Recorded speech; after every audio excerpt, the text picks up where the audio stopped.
இலங்கை தமிழரசு கட்சியின் மன்னார் கிளையின் ஏற்பாட்டில் இலங்கை தமிழரசு கட்சியின் பொதுச் செயலாளர் எம்.ஏ. சுமந்திரன் தலைமையில் மன்னார் அடம்பன் பகுதியில் கட்சியின் ஆதரவாளர்களுக்கு இடையிலான கலந்துரையாடல் இடம்பெற்றது. ரைனோ ரூஃபிங்கிடமிருந்து ரைனோ பிரீமியர் ரூஃபிங் தீர்வுகள்.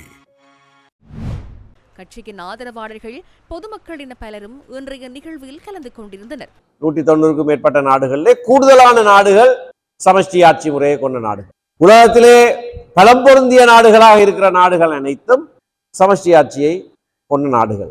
ஆகவே இல்லாத ஒன்றை கேட்கவில்லை. இருக்கிற ஆட்சி முறைகளிலேதான் மொழிசார் மாநிலங்கள் ஆக பிரிக்கப்பட்டு ஆட்சி அதிகாரங்கள் பகிர்ந்தளிக்கப்பட்டது. அப்படி பகிர்ந்தளிக்கப்பட்ட காரணத்தினால்தான் இன்றைக்கும் இந்தியா ஒரு நாடாக இருக்கிறது. ஏனென்றால் ஆட்சி அதிகாரங்கள் அந்தந்த மாநிலங்களிலே கொடுக்கப்பட்டது. ஆனால் இலங்கைக்கு அப்படியான ஒரு சந்தர்ப்பம் கொடுக்கப்படவில்லை. நாங்கள் நடத்திய போராட்டங்கள் எல்லாமே எங்களுடைய மக்களுடைய விடிவுக்காக செய்யப்பட்டவை. ஒவ்வொரு வடிவங்கள் எடுத்திருக்கலாம். ஆயுத போராட்டம் மௌனிக்கப்பட்ட பிறகு இந்த ஆயுத போராட்டத்திலே செய்யப்பட்ட வீரதீர செயல்களை எல்லாம் வாயார புகழ்ந்து அதை தங்களுடைய அரசியல் மூலதனமாக பலர் பாவித்துக் கொண்டிருக்கிறார்கள். உங்களுக்கு தெரியும். அதை பற்றி பேசுறது, அதை பற்றி புகழ்றது, அதை சொல்லி வாக்கு கேட்கிறது.